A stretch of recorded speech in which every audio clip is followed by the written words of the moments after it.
Okay, so all my testing will be recorded for.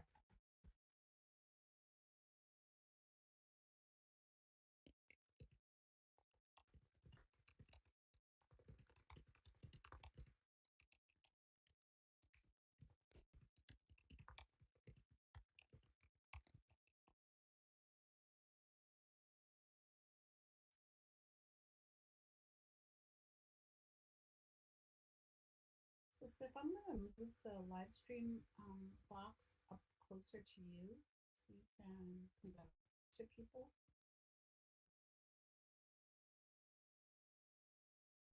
Yes, yes, both. So Spiff is live streaming, and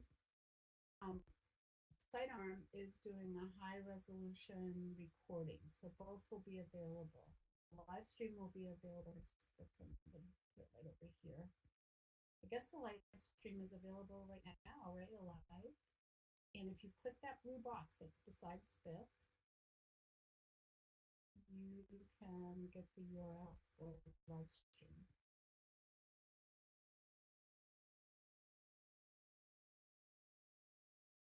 So hi everybody that just showed up. We're getting ready to get started. We hope that you can hear the voice. Hi Rain.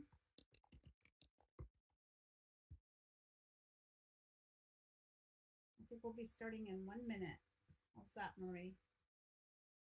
And I will be turning off my mic. Sounds good. Thanks. If you can't hear, well, it doesn't hope to say that.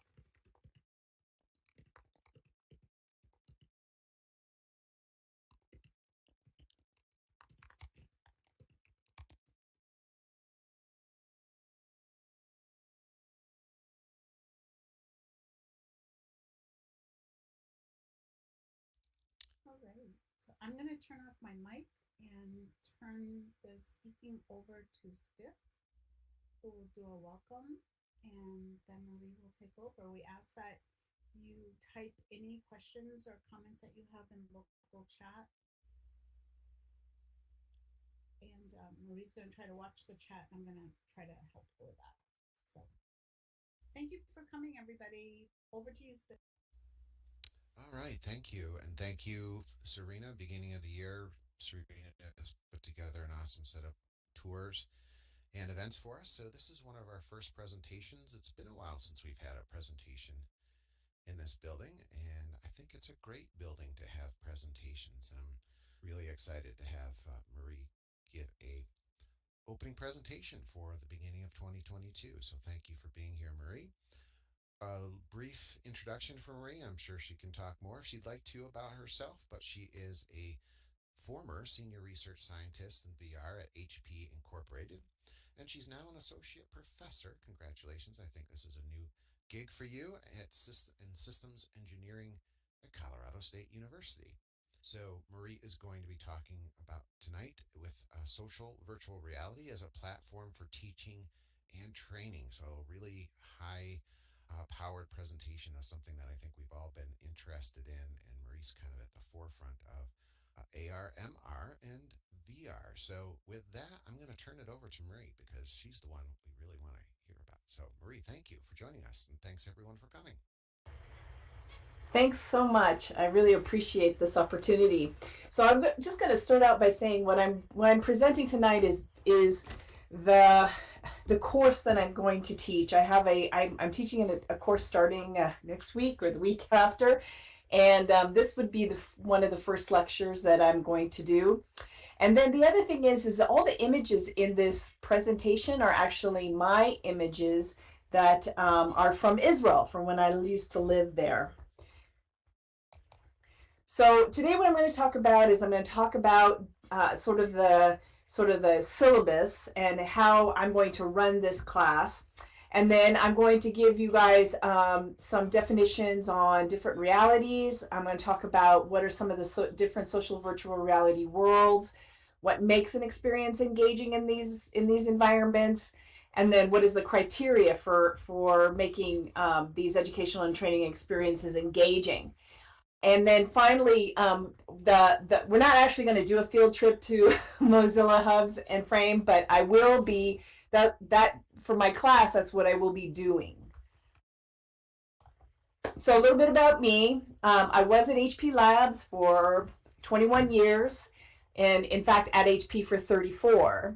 But I was a research scientist at HP Labs in Fort Collins, and I have an MS and a Ph.D. in computer science from Colorado State University, and a second master's of library and information science from San Jose State University. I'm also on the faculty of San Jose State University, where I teach a very similar course for information professionals. And then I have the research interests in augmented virtual reality design and simulations for education. So my lab, which I'm in the middle of setting up right now at Colorado State University, is a lab for AR, VR, and MR specifically focused on education.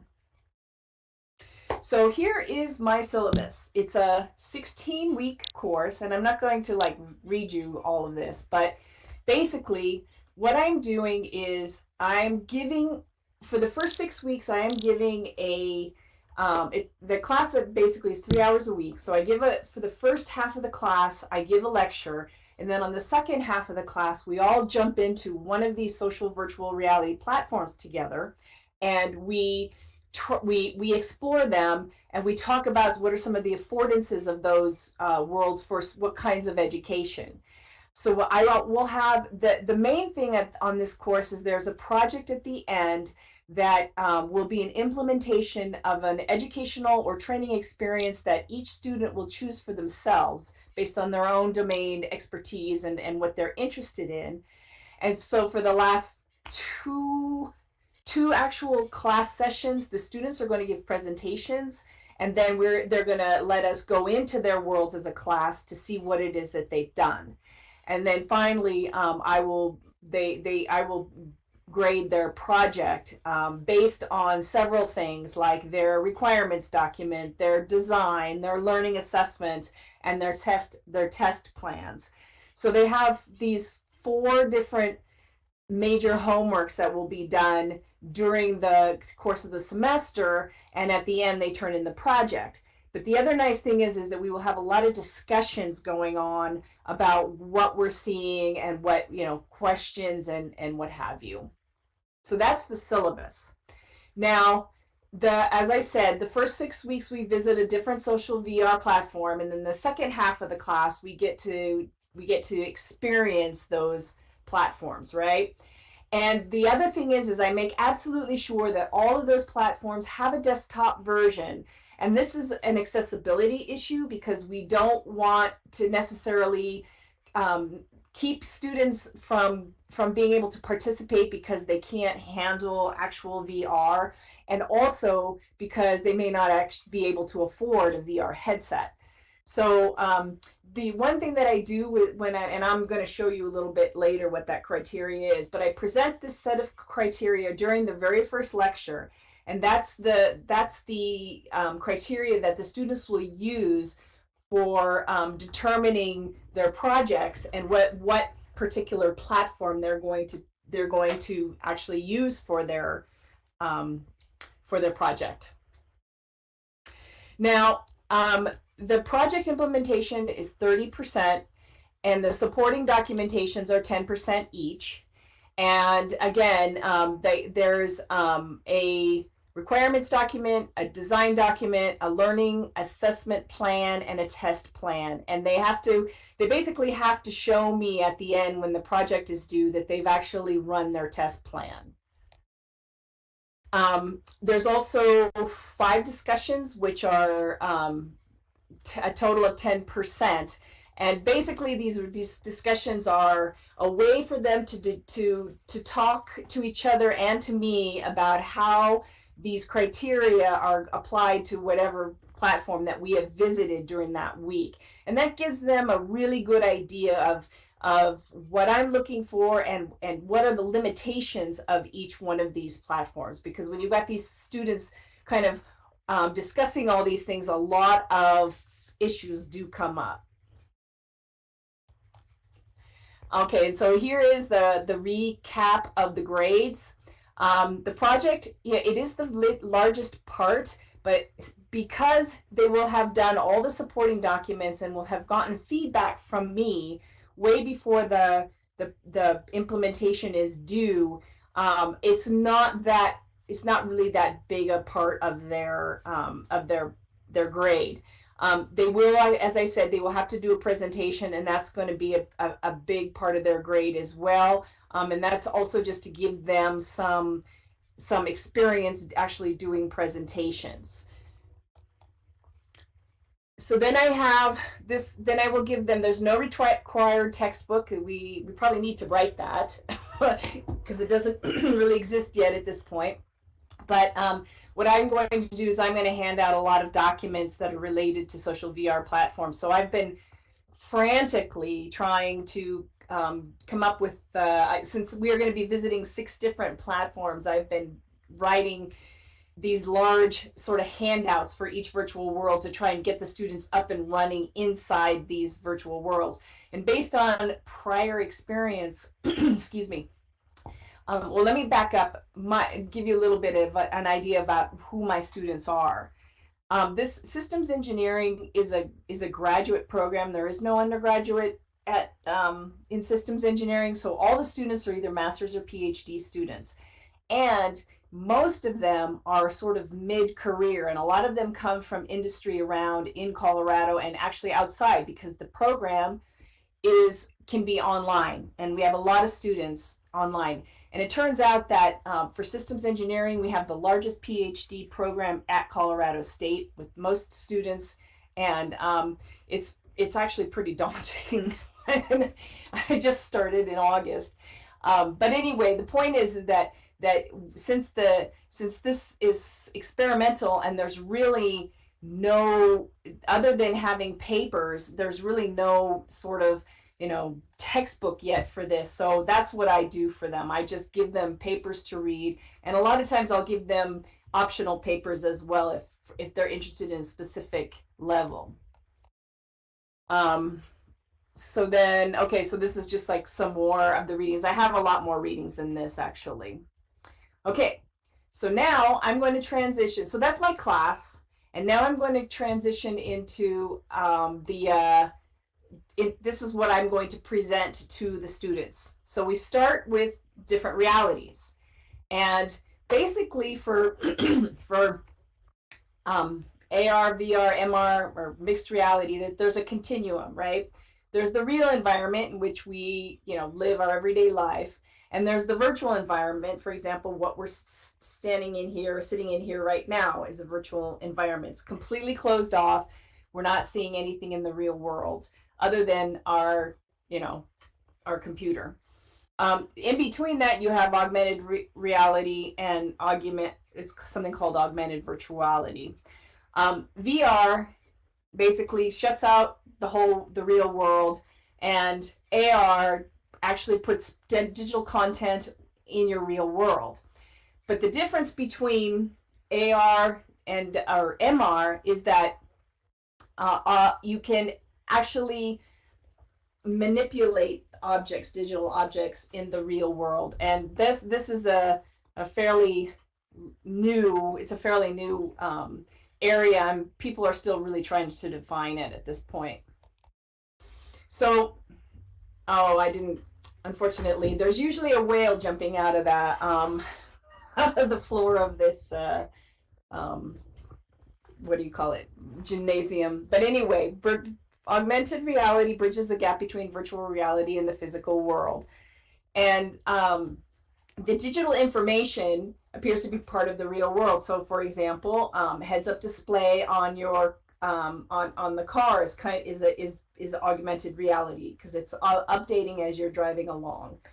Some of the characteristics include combining real and virtual. It's interactive in real time. And basically, the difficult part here is you have to be able to register in 3D. So you have to do real-time alignment between whatever digital objects you're using in the physical world. Are these grads going to? Yes, the students are going to have to create an educational experience in one of 6 virtual worlds that I've chosen. And so that in the 6 virtual worlds are either Mozilla hubs or frames, so an XR, a web-based XR platform. AltSpace is another one. ScienceSpace is one. Let me think. What is another one? Not Engage. I'll have to get back to that. There's 6 of them. There's 7 of them. There's Spatial too. We're looking at Spatial, and we're looking at VR chat, and there's one other one. But anyway, for augmented reality, you basically have these components that you need to take care of for tracking, registration, visualization. Now, the reason I bring up augmented reality is that I am not going, if I have students who are, for whatever reason, can't handle virtual reality, but are very interested in doing a training using augmented reality, then I will allow them. So I'm going to give them some information on what augmented reality is in case they decide to go that direction. Because again, remember, my students are all people who are in industry, and in many cases, they work with things like, complicated machinery that augmented reality would be perfect for training on. So there's a bunch of different kinds of applications for augmented reality. There's industry and construction, there's maintenance and training, and there's medical, where, and I actually have a group of students in the biomedical department who are doing something very similar to this, where they're trying to put an X-ray overlay on, so for needle, for precisely putting a needle into a patient for a shot or whatever, for whatever reason. There's also navigation, and we have another project going on, which and we've actually already done a grant for using heads-up displays to help people understand their self-driving cars. There's real-time language translation and personal information display. This is very helpful if, say, you're in a foreign country and you don't understand the language and you just don't want to order something like liver off the menu. You have no idea what it is, so you can use something like this to translate it for you on the fly. No, they do not have a background in Unity 3D. We will have a lecture on Unity and Unreal Engine and some of the other tools that are needed, and it will be up to them to, if they already have experience, then that's great. If they don't and they're interested, they can go off and learn it. But one of the things that I've found since I started working at CSU is that finding students who have that experience is actually very difficult. And in some of the projects that are ongoing on campus, the professors that have these projects just basically point the students to an Udemy or a Coursera course to learn how to use Unity and Unreal Engine. There's really no bandwidth on campus to teach those skills, those tools. So then there's virtual reality, which is at the other end of the spectrum. And virtual reality is a completely digitally created environment that's viewed from inside of your headset. And navigation is based on head referencing, which allows you to look around and walk around. It allows for a perception of depth and a sense of space. They can be experienced in full scale. I don't know if anybody has ever tried to play Minecraft in virtual reality, but it's absolutely terrifying because the sort of the creepers and the scary dudes are 8 feet tall instead of 2 inches on a flat screen. You can interact with virtual objects, and immersion can be enhanced with auditory, haptic, and other non-visual technologies. Now, for social virtual reality, we also have to have networks, right? We have to be able to be in the same space at the same time. So that means we need a network of some kind. Some of the applications, and these are applications that the kinds of things that we are looking at for my lab at Colorado State, is training and first responder training, simulations for like driving simulations, and then in engineering, building and implementing designs for testing is really important.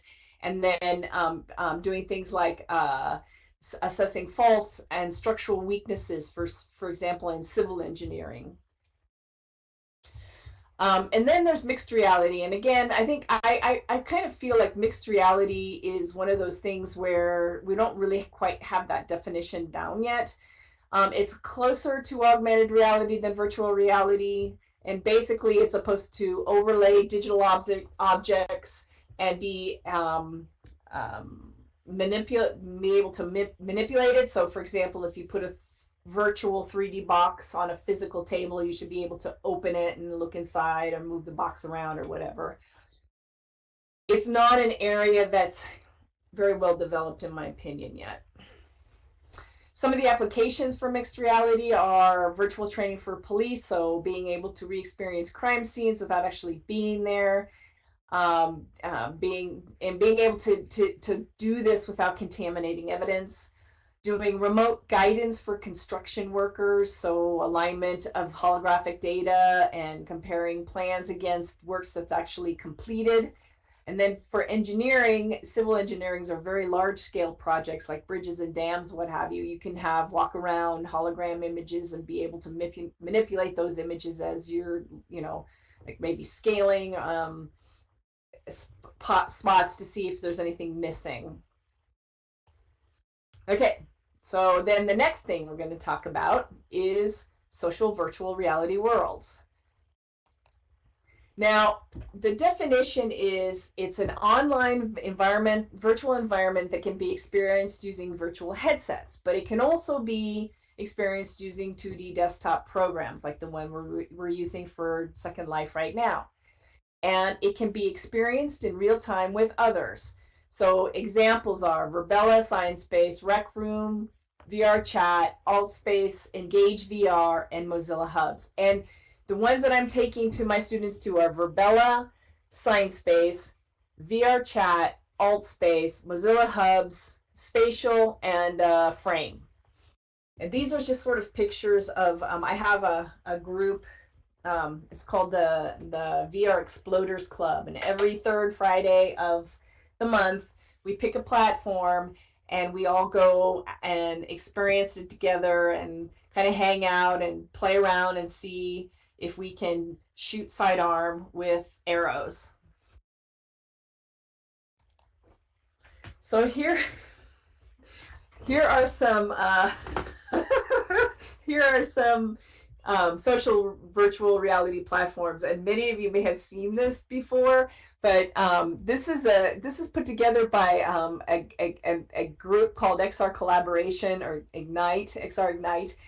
And it kind of looks like a record to me, but it's kind of separated by types of VR experience, social VR experiences. So basically what all of these have in common is that there's networking underneath, and you can experience these places with more than one person. But what's interesting about it is if you look at the number of platforms for each type of experience, by far the largest one is industrial and enterprise, right? And then when you get down to gaming, it's very low. And let me see, education platforms is pretty good. I don't really understand what remote presence means. I think that means like having something you can do a meeting in, or a conference or something like that. But social events and entertainment's actually pretty high up there. And I expect this thing is going to change every single year. But the interesting thing here is we have 149 of these things, and none of us could be experts in even 10 of these, let alone 149. Okay. So the escape clause here is that, and this is what I tell my students, that not all VR platforms have been investigated. What I'm focusing on is education, training, and collaboration. And all of these platforms must have a desktop version because there are some that don't. And some of the information is not published. So there's things that are, I guess you could call them hidden features or pain in the pain in, I don't know. But anyway, it's really hard to find information on why something works or does not work. I'm not an expert on all of these platforms, and the time limitations won't let me get into the nitty gritty detail on all of those platforms, even the 6 that I'm taking them to. And by the time I deliver this lecture, many more platforms will have been born and many will have died. I heard a rumor that Rumi is gone. Okay, now what makes for engaging experiences? Well, presence, and we all know in this group, we all know what presence means, right?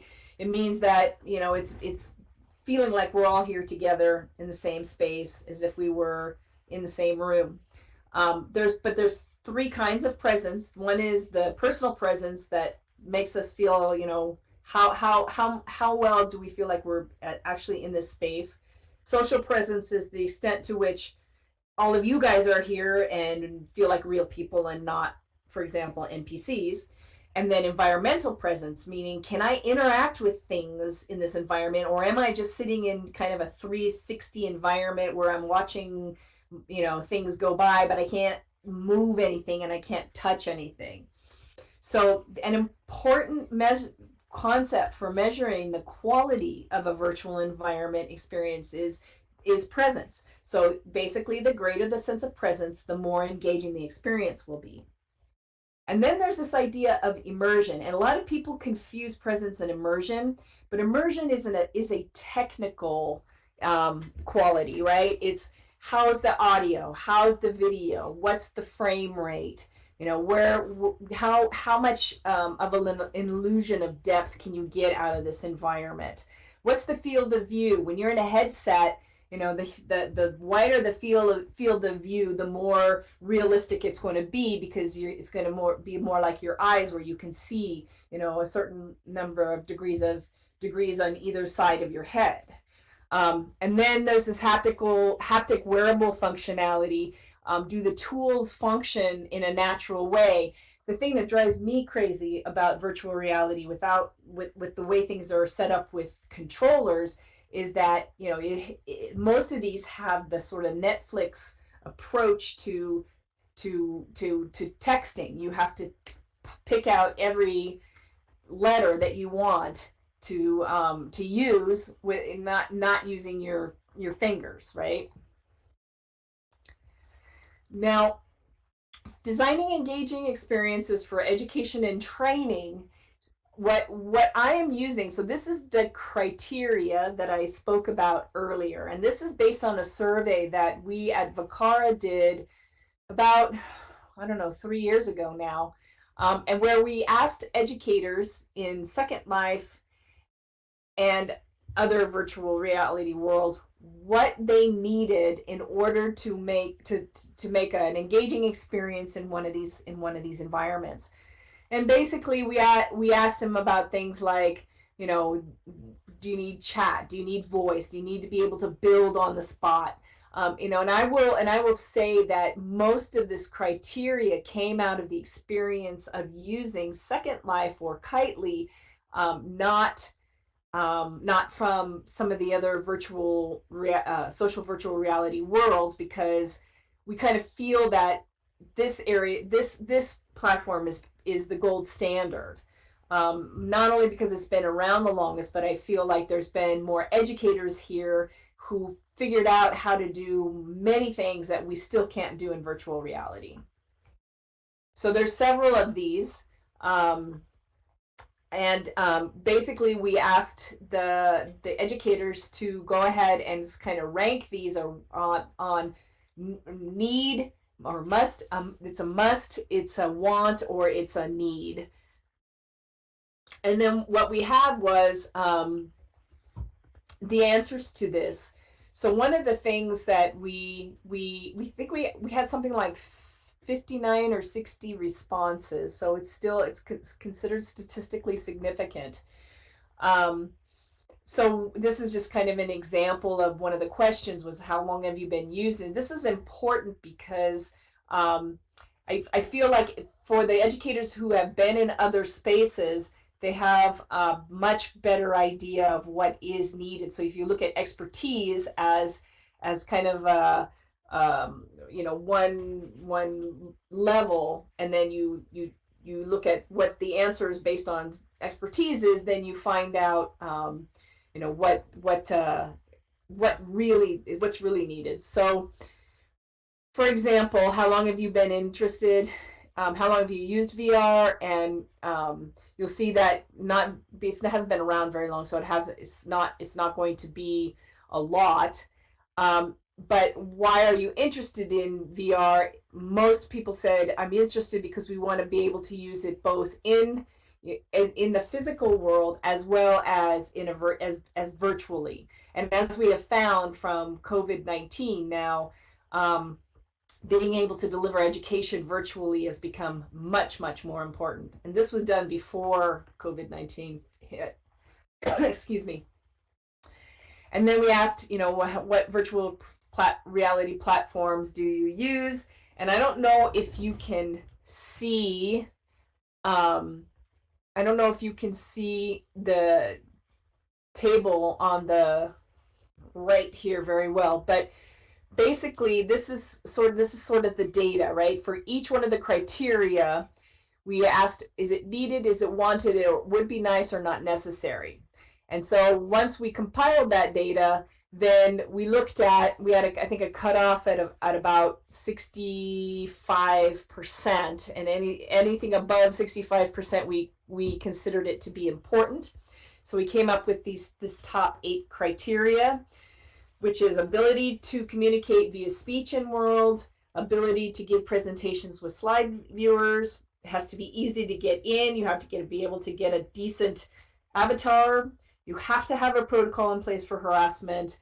You have to be able to show videos and do other multimedia functionality. Has to have desktop access. It must be easy to transport between areas. And then there needs to be an ability for people who are wearing headsets and people at desktops to be able to interact with each other.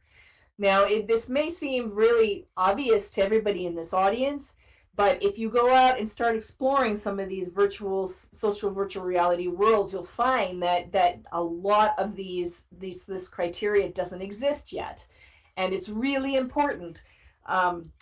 For example, the fact that you have to be able to block offenders, or that you have to be able to do a presentation in world. Believe it or not, it's actually hard because of the way a lot of these worlds are set up.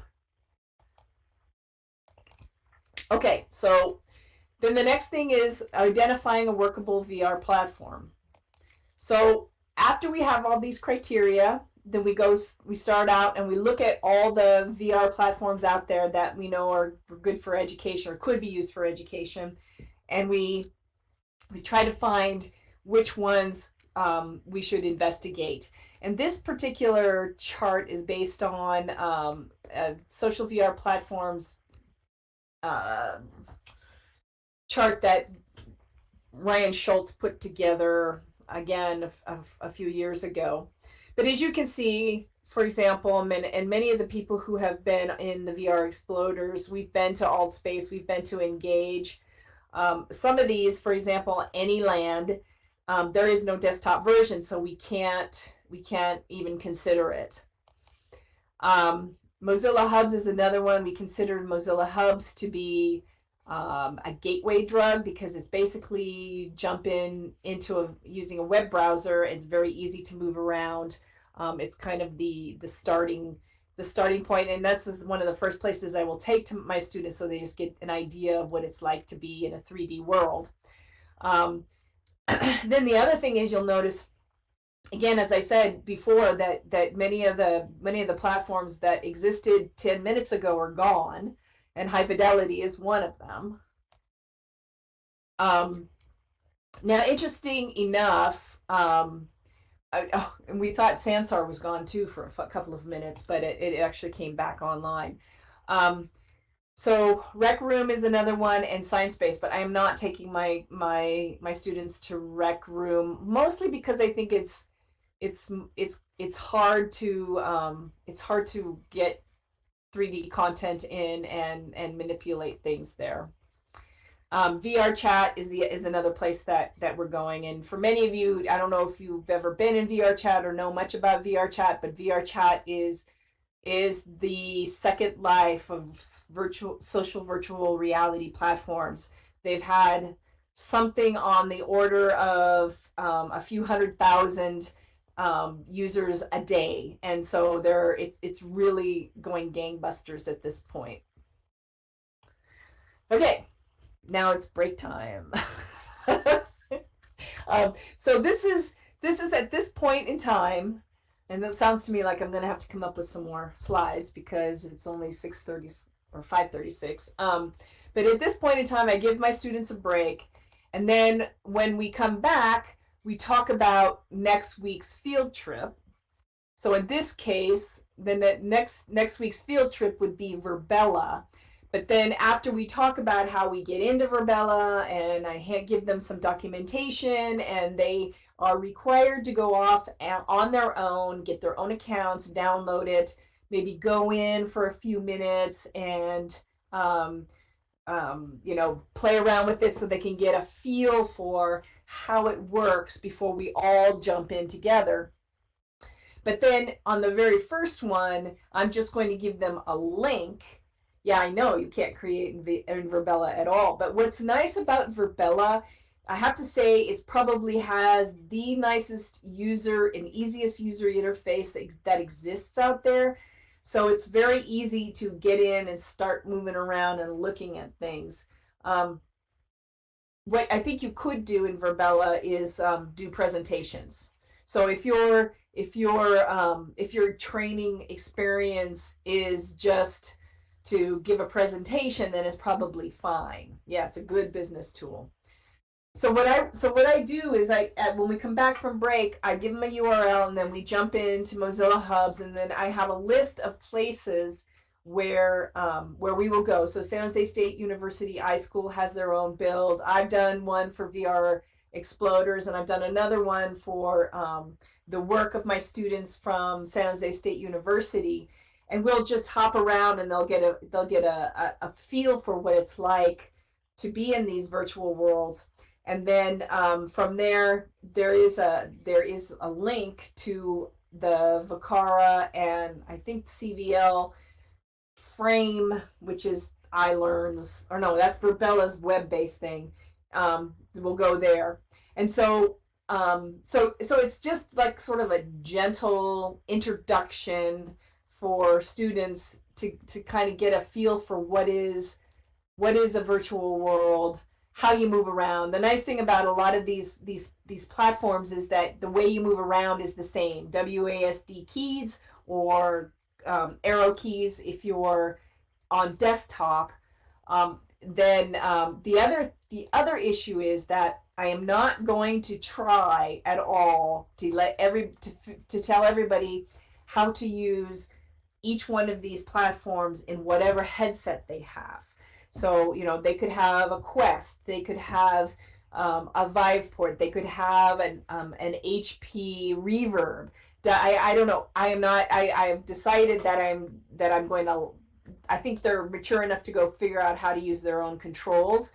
And then once they are able to get in VR, most of the interface is the same for desktop and VR. They just have to figure out, how do you bring up the main menu? Which button on the controller they have to push to get to the main menu.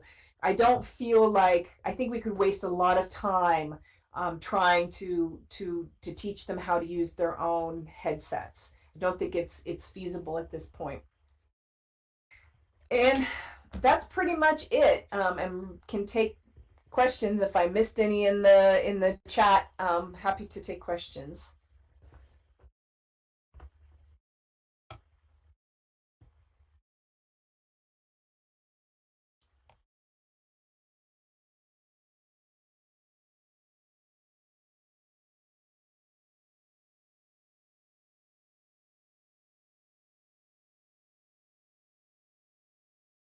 So I see that I've been IM'd with some questions. Okay. Are your students prospective teachers? Okay, all of the students that we have in systems engineering are systems engineers. So they are people who put together big systems, and there's kind of a whole systems engineering. We call it the V. It's the whole approach. It's kind of like the software development life cycle, but for systems. And there's other things that you have to think about when you're creating systems. You got to do reliability analysis and resilience and all kinds of stuff.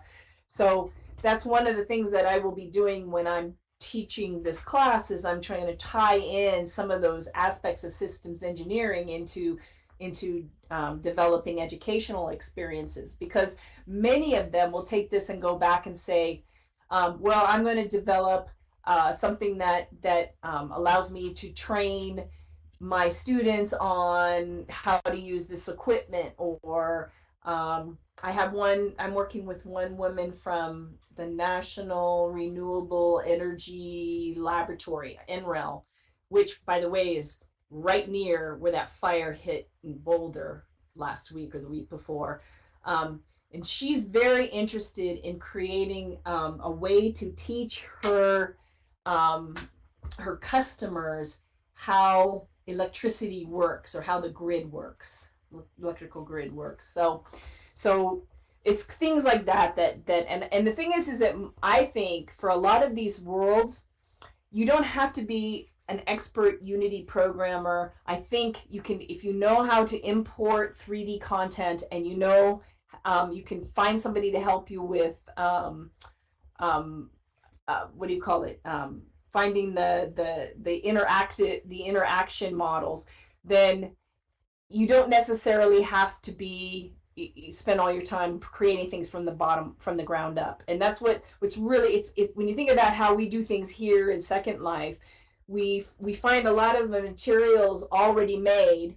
We don't have to reinvent it. And that's kind of the whole point here, is that trying to open up this whole idea of creating educational experiences quicker and easier than, having to slog through 6 months of creating 3D models and then, programming them and what have you. So let's see, what's the next question? Can you meet us on the field trips? For sure. I think so. Oh, the other one, that's the other platform, is Glue. Glue is the other platform, and I've been playing around with Glue because that's a new one for me, and that one is pretty interesting. I don't know, I haven't figured out how to get interaction in there, but I've been able to get objects from Sketchfab in there. That's pretty cool stuff. But yeah, let me know. IM me when I can, yeah, in the science based one for sure, yeah. Are these masters? Yeah, these are masters and PhD level engineers. So they're electrical engineers. They're civil engineers. They're any kind of engineers you can think of, and who's come back to get a PhD or a master's in systems engineering. So taking their field to the next level, basically, to build large systems. And believe it or not, a lot of the students in the department are very interested in things like climate change, like how do you develop an electrical grid that uses the least amount of power, things like that. Water is another one. A lot of very interesting projects going on. How do you what's another one? Another one is developing concrete that soaks up carbon. So if you start paving all the roads with this concrete that soaks up carbon, you're taking a lot of carbon out of the air. Okay, let's see, what else is another sentence? Do they have no, so I think I answered that. They don't necessarily have a background in Unity 3D, but they're welcome to learn it on their own if they want. Is there any plan to offer courses to the school? Yes. So as part of, so my lab is basically for education, using these technologies for education.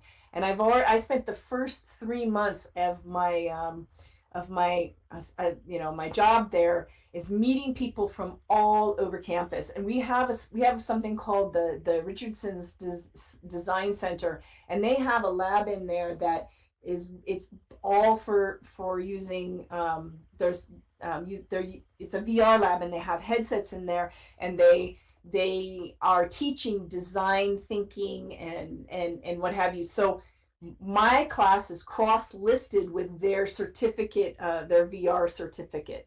And then computer science has a couple of classes. So it's kind of like we're trying to do this campus-wide thing where in the end we can go to any department that wants to use or to develop educational experiences, and we will help them in a consulting manner for that. Let's see what else. What is the learning curve for basic use? The learning curve actually isn't that bad. I think if you like go through the handouts that I'm putting together, and you go in and you do, just do some simple basic things, that should be enough to get you going. But I also think that because the students are engineers, they've had some kind of, they have a lot of technology background, so I don't think for them the learning curve is going to be is hard. Which headset would I recommend? The only headset I wouldn't recommend is Facebook or Meta, and that's only because of the requirements to log into Facebook. But I did find out today, because it's been a long time since I've been into AltSpace. I found out today, as I was trying to create this handout for my students, that if you didn't already have an AltSpace account, now you have no choice but to log in with a Microsoft account in order to get to AltSpace. And that's, to me, is really annoying.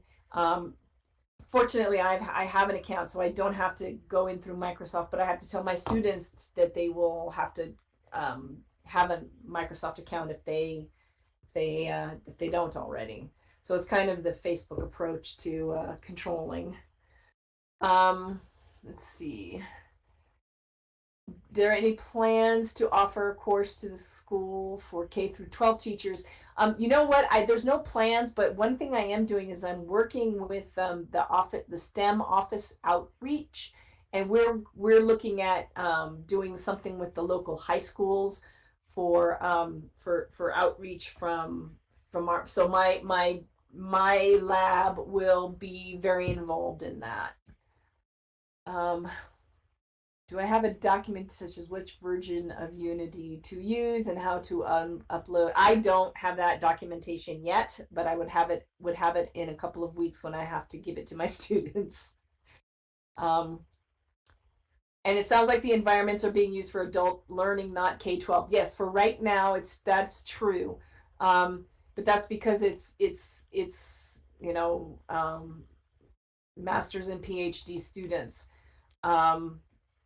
But as I said, and a lot of this could change, because being focused on education, the lab being focused on education, I can see us trying to not only just do outreach with the high schools, but also to come up with, apply for grants for K-12. One of the other projects that I'm actually involved in right now is a project for teaching veterinary students how to use certain vet machines, like an anesthesia and control for monitors for heart rate and temperature and things like that. And it's been very interesting to see how a project like that progresses. And then after we have it completely done, then the students are going to take their anesthesia test through the VR experience, and we're going to try and determine whether or not that experience was better or worse or the same as the typical test that they take using a mannequin.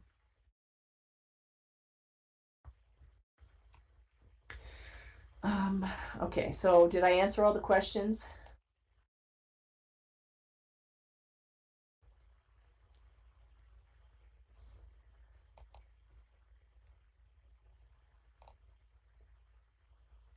Okay. I think we're doing pretty good on time. We got time for more questions.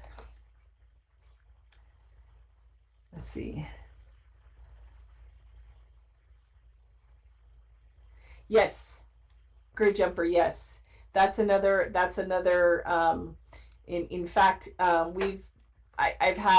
I have a lot. I have students who are coming to me asking if they can do things like um, cognitive load, cognitive science, cognitive processing, which in many cases would, I think, fall right into what the psych department is interested in. But again, it's mostly for my lab is going to be on education, because the thing is there's not a whole lot of evidence out there yet that shows that VR is any more effective for learning than any other approach to teaching, right? So the lab is supposed to show, through various experiments and what have you, the lab, what we're trying to do. We're trying to come up with evidence-based evidence for showing that these environments are good for learning.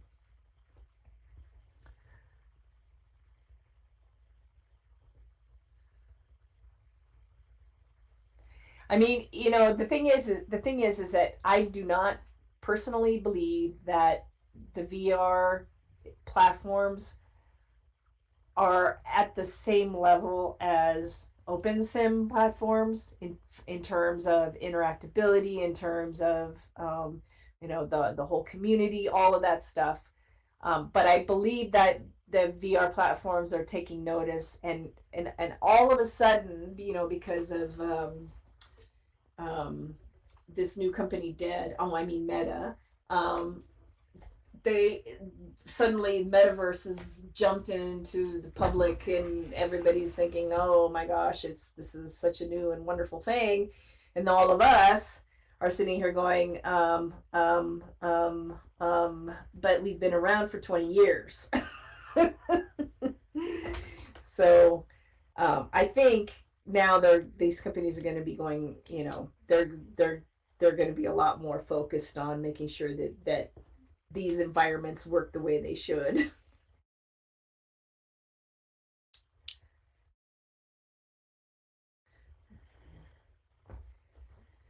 VR demos for me. Well, I would like that would be great to show. So Day is saying, have I considered VR demos for museums? I haven't yet, but that's actually that would be a good demo. The dinosaur one.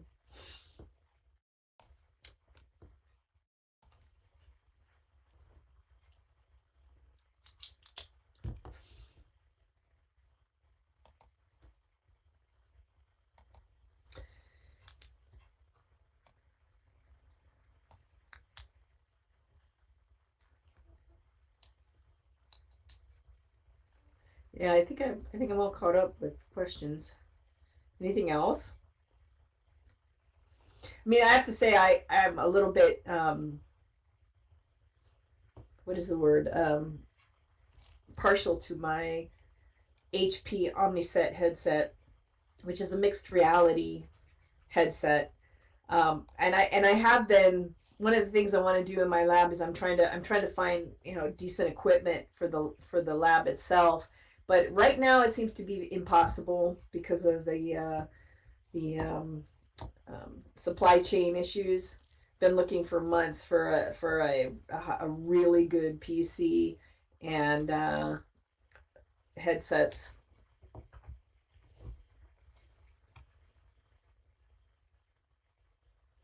Yes, grid jumper. And I think, that was one of the things that people are starting to see, and one of the reasons why I got this position at Colorado State was that they realized that this is something that they really are interested in doing more remote education. And it's funny because San Jose State University is actually way ahead of the rest of the world when it comes to online.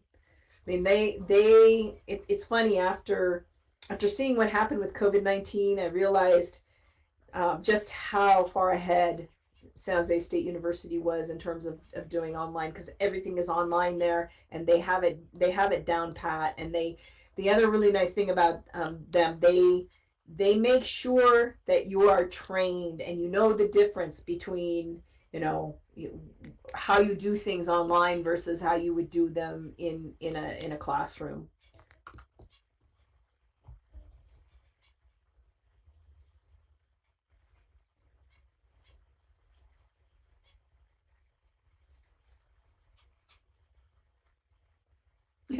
So, Rain, I prefer VR to Zoom.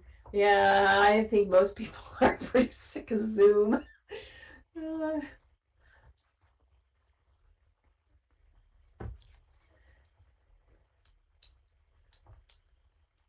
and that video killed the rating. I appreciate it. Yeah, we'll see. Like maybe at the end of the semester, and I get all my evaluations back, we'll either have or not have another presentation. be like, be like, yep, that didn't work.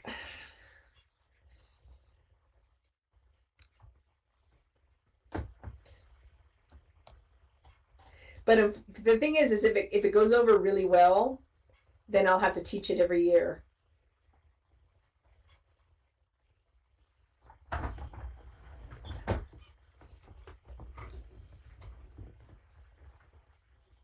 Thank you. You guys are a great audience.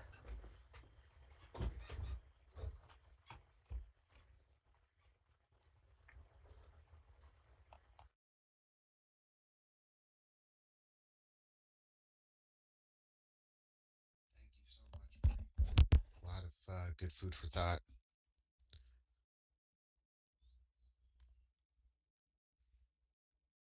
Nice overview of things to come, hopefully.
Yeah, I think we're all clear on the stream, Marie. Okay, should I And pick up the presentation and put it yeah, away? and the recording's done. It was kind Okay. of an abrupt end there. I was Spiff or Serena usually say